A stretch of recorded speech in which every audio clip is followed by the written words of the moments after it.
سنو سنو اللہ کا کلام کیا کہتا ہے، اٹھو اٹھو قرآن کا پیغام کیا کہتا ہے، سنو سنو۔ سورہ کہف آیت نمبر 15۔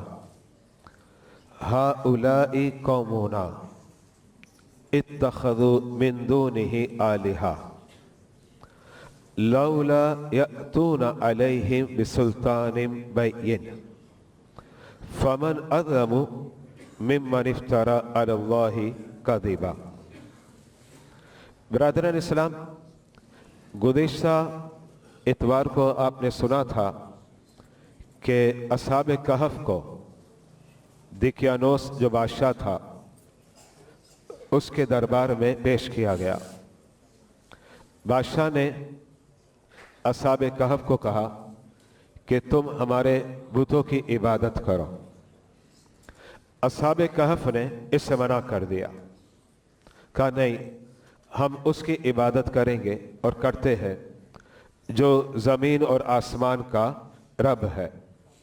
اور آخر میں اصحاب کہف نے دربار شاہی میں یہ ارشاد فرمایا کہ اگر کوئی یہ جرم کرتا ہے تو یہ بہت ہی برا قول ہے اور بہت ہی برا یہ فعل ہے۔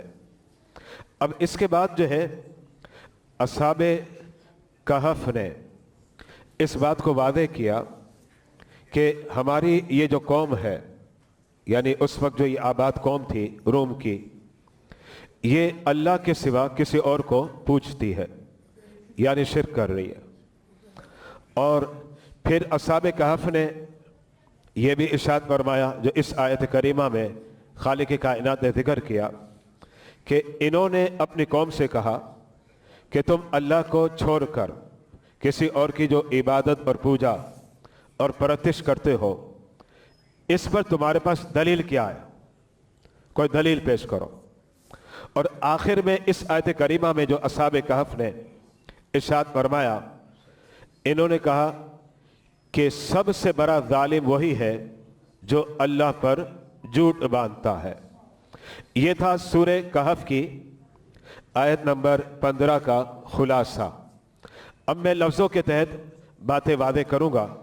جو بات میں نے ابھی پیش کی ہے، اللہ رب العزت نے جن کلمات مقدسہ کے ساتھ قرآن میں ذکر کیا ہے، میں وہ کلمات کے ساتھ آپ کے سامنے پیش کر رہا ہوں مختصر وضاحت کے ساتھ۔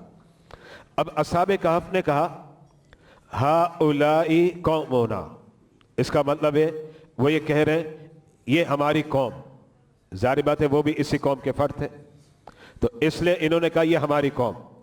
مثال کے طور پر جب پاکستانیوں کی بات آئے گی تو آپ بھی یہ کہیں گے نا ہؤلاء قومنا، عربی میں آپ یہ کہیں گے یہ ہماری قوم۔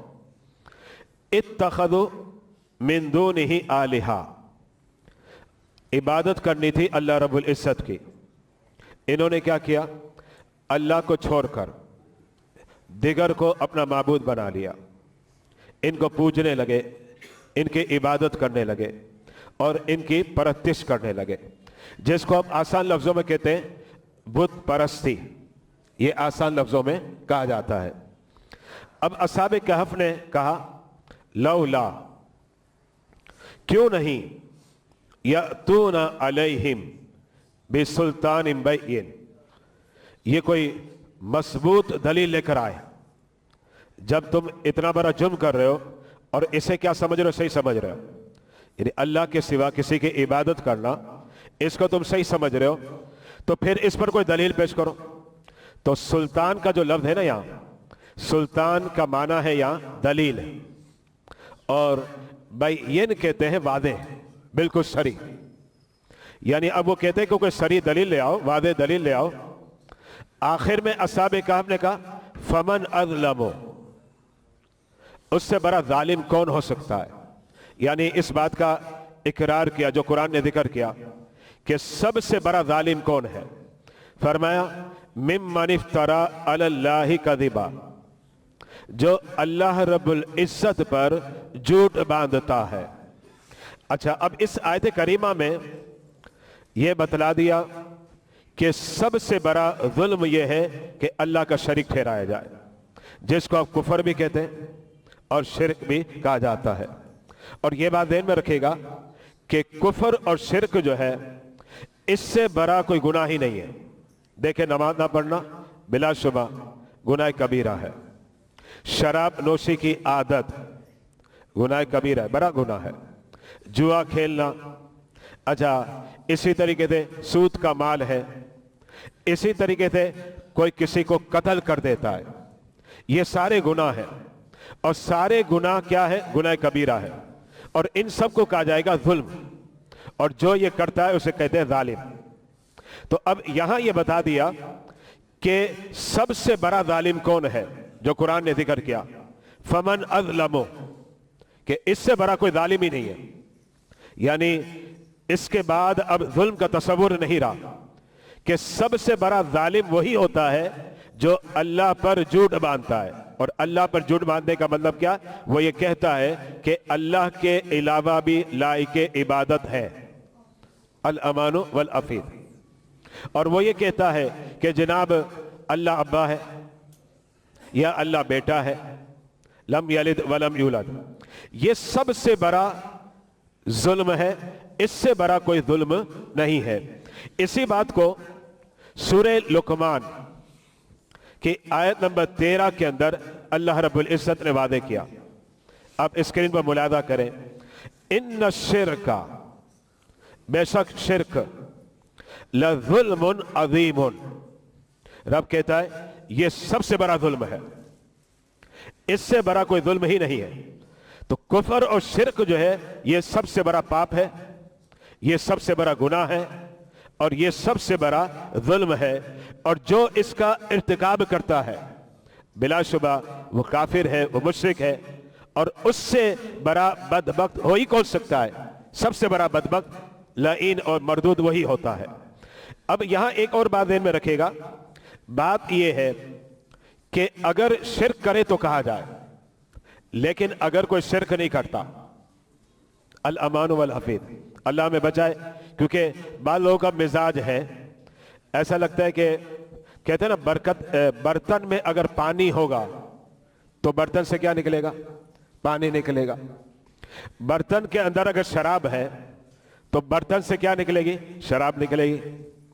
اگر برتن کے اندر شربت ہے تو برتن کے اندر سے شربت نکلے گا۔ اب پتہ نہیں بعض لوگوں کا مزاج عجیب ہے، جو مسلمانوں پر یہ فتوے چسپاں کرتے رہتے ہیں، یہ شرک ہے، یہ شرک ہے، بھئی یہ کہتے ہیں ہذا شرکن ہذا شرکن، وہاں سعودی جائے تو وہاں بھی یہ فتوے لگاتے رہتے ہیں ہذا شرکن ہذا شرکن، یعنی ایسا لگتا ہے کہ ان کے پیٹوں کے اندر شرک بھرا ہوا ہے، ان کے برتن کے اندر شرک بھرا ہوا ہے۔ اس میں تو کوئی دو رائے ہے ہی نہیں۔ الحمدللہ آپ مسلمان ہیں، میں مسلمان ہوں، کہ شرک سب سے بڑا ظلم ہے، سب سے بڑا گناہ ہے، کیونکہ قرآن نے وعدے کہہ دیا ان الشرک لظلم عظیم، اور قرآن نے سورہ کہف میں یہ بھی وعدے کر دیا فمن اظلم، اس سے بڑا ظالم کون ہو سکتا ہے؟ ممن افترى علی اللہ کذبا، کہ جو اللہ پر جھوٹ باندھتا ہے، یعنی اللہ کا کسی کو شریک ٹھہراتا ہے۔ لیکن بات یہ ہے جو شرک ہے اسے شرک کہا جائے، اگر وہ شرک نہیں تو پھر اسے شرک نہیں کہا جائے، اس لیے کہ حدیث مبارکہ میں توجہ رکھے گا، میرے نبی نے فرمایا اگر کسی نے کسی کو کافر کہا، قابل توجہ، اگر کسی نے کسی کو کافر کہا، نبی نے فرمایا دونوں میں سے ایک ضرور کافر ہے، اس بات کو ذہن میں رکھیں، یہ کلیئر فرمان ہے نبی کا کہ اگر کسی نے کسی کو کافر کہا، یہ حدیث کی کتابوں میں موجود ہے، ایک حوالے نہیں، دبا کے میں حوالے دے سکتا ہوں، بخاری میں بھی ہے، سنن ابی داؤد میں بھی ہے، ترمذی شریف میں بھی ہے، نبی نے فرمایا اگر کسی نے کسی کو کافر کہا تو دو میں سے ایک کافر ہے، مطلب یہ ہے کہ جس کو وہ کافر کہتا ہے اگر وہ کافر ہے تو ٹھیک ہے، تو وہ ایک کافر ہو گیا، اور اگر جس کو اس نے کافر کہا وہ کافر نہیں ہے، نبی نے فرمایا وہ کفر لوٹتا ہے۔ الامان والحفظ، تو اس لیے یہ بھی ذہن میں رکھا جائے کہ جناب اس میں کوئی شک نہیں کہ سب سے بڑا جرم کیا ہے؟ وہ کفر و شرک ہے۔ لیکن اگر کوئی شرک نہیں کر رہا اور ہم اس پر شرک کے فتوے لگا دیں تو پھر یاد رکھیے گا نبی نے یہ بھی فرمایا لوٹنا ہے۔ اب اگر کوئی مجھے کافر کہتا ہے اور الحمدللہ میں مسلمان ہوں، نبی کا فرمان پھر کیا ہے؟ آپ بیٹھے ہوئے ہیں، آپ کو کوئی کافر کہتا ہے اور الحمدللہ آپ مسلمان ہیں، نبی کے غلام ہیں آپ، اور اگر کوئی آپ کو کہتا ہے کافر تو ہم کہیں گے جناب اب تم ہی اپنے ایمان کی خیر مناؤ، اس لیے کہ تم فتوے کس پر لگا رہے ہو؟ مسلمانوں پر لگا رہے ہو۔ اب میں ایک حدیث مبارکہ آپ کو پیش کرنا چاہ رہا ہوں جو بخاری شریف کی حدیث ہے۔ حدیث کا حوالہ پہلے آپ سن لیں، بخاری شریف حدیث نمبر ہے 1344، اور عربی کلمات آپ اسکرین پہ دیکھ سکتے ہیں، میں اس کا ترجمہ ساتھ میں کر رہا ہوں۔ میرے نبی نے کیا فرمایا سنیے گا، بخاری شریف کی روایت۔ آپ نے فرمایا وَإِنِّي أُعْطِيتُ مَفَاتِحَ خَزَائِنِ الْأَرْضِ، میرے نبی نے فرمایا میرے رب نے مجھے زمین کے خزانوں کی چابیاں دے دیے۔ یہ میرے نبی کا مقام، زمین پر جو خزانے ہیں نا ان خزانوں کی چابیاں کس کے پاس؟ آپ کو پتہ ہے گھر میں یہ پہلے آپ سنتے تھے کہ گھر کی جو تجوری ہوتی، الماری ہوتی، اس کی چابی ہوتی تھی ساس کے پاس۔ یہ پہلے پرانی باتیں میں بتا رہا ہوں۔ اچھا اب گھر میں بیٹے کی شادی ہوتی تو بڑی بہو آتی تو اب ساس کہتی ہے کہ اب وہ چابی تم نے سنبھالنا ہے، مطلب ہے کہ جس کے پاس چابی ہے وہ نکال سکتا ہے۔ تو اللہ نے اپنے حبیب کو کیا عطا فرمایا؟ زمین کے خزانوں کی چابیاں دے دی۔ مطلب یہ ہے جب چاہے جس وقت چاہے نکالے، جب چاہے جس وقت چاہے جس کو چاہے عطا فرما دے۔ یہ شان مصطفیٰ ہے۔ اچھا اب آگے سنیے گا، حدیث کمپلیٹ نہیں ہوئی، بخاری شریف کی حدیث ہے بالکل صحیح، جس کے بارے میں کہتے ہیں قرآن کے بعد سب سے بلند مقام بخاری شریف کا ہے، بالکل واضح ہے، کلیئر ہے، سب کو پتہ ہے۔ اب اللہ کے حبیب کیا فرماتے ہیں؟ یہ میں ان لوگوں کو حدیث سنانا چاہتا ہوں جو بات بات پر شرک کے فتوے لگا کر، یعنی ہمیں کس ٹولے میں ڈال دیتے ہیں؟ کہتے ہیں یہ سارے مشرک ہیں، یعنی میں بھی مشرک، آپ بھی مشرک۔ یہ جتنی بھی مسجد والے یہاں بیٹھے ہیں نا، قادری والے، اوکھائی والے، بخاری والے، میمن مسجد والے، شہید مسجد والے، حیدری مسجد والے، ان سے پوچھے یہ سارے کون ہیں؟ بولے سارے ہی مشرک ہیں۔ تو بچا کون؟ مسلمان۔ کون بچے گا؟ مسلمان۔ لیکن میں بخاری کی حدیث انہیں سنانا چاہ رہا ہوں۔ نبی کریم علیہ السلام ارشاد فرمائے واللہ، اللہ کی قسم، فرماتے ما اخاف علیکم ان تشرکوا بعدی، فرمایا مجھے اپنے بعد تم پر اس بات کا خوف نہیں ہے کہ تم شرک کرو گے۔ بالکل کلیئر فرما دیا، یعنی پتہ یہ چلا کہ میری امت جو ہے وہ شرک میں مبتلا نہیں ہوگی، نبی نے وعدے کر دیا۔ اب نبی یہ وعدے کرتے بخاری میں کہ میری امت شرک میں مبتلا نہیں ہوگی، اس لیے کہ اس کا تو نعرہ یہی ہے لا الہ الا اللہ، نعرہ یہ ہے جناب۔ تو میری امت شرک میں مبتلا نہیں ہوگی، نبی یہ فرما رہے ہیں، اور تمہارا برتن کیا کہتا ہے؟ شرک شرک شرک۔ ہم تو پھر نبی کے فرمان کو مانیں گے، ظاہر بات ہے۔ اور پھر اس کے بعد نبی نے کیا فرمایا سنیے گا، ولیکن، کلمہ استدراک، فرمایا ولیکن اخاف علیکم ان تنافسوا فیہا، ہاں مجھے اس بات کا خوف ہے کہ میرے بعد میری امت جو ہے نا وہ دنیا کی محبت میں گرفتار ہو جائے گی۔ اور وہ دیکھ رہے ہیں ہم الامان والحفیظ، یعنی یہ بالکل کلیئر ہو گیا کہ جناب شرک لظلم عظیم، سب سے بڑا گناہ ہے، لیکن بات یہ ہے کہ فتویٰ اس پر چسپا کیا جائے جو شرک کرے، اور جو شرک نہیں کرتا اس پر یہ فتویٰ چسپا نہ کیا جائے، ورنہ یاد رکھے گا نبی نے کلیئر فرما دیا کہ اگر کسی کو کافر کہا اور وہ کافر نہیں تو کفر اس کی طرف لوٹے گا۔ تو جو ہمیں مشرک کہتے ہیں اب ہم کہیں گے تم اپنے ایمان کی کھوج لگاؤ اور اپنے ایمان کو ٹٹولو۔ اچھا اب اس کے بعد سورہ کہف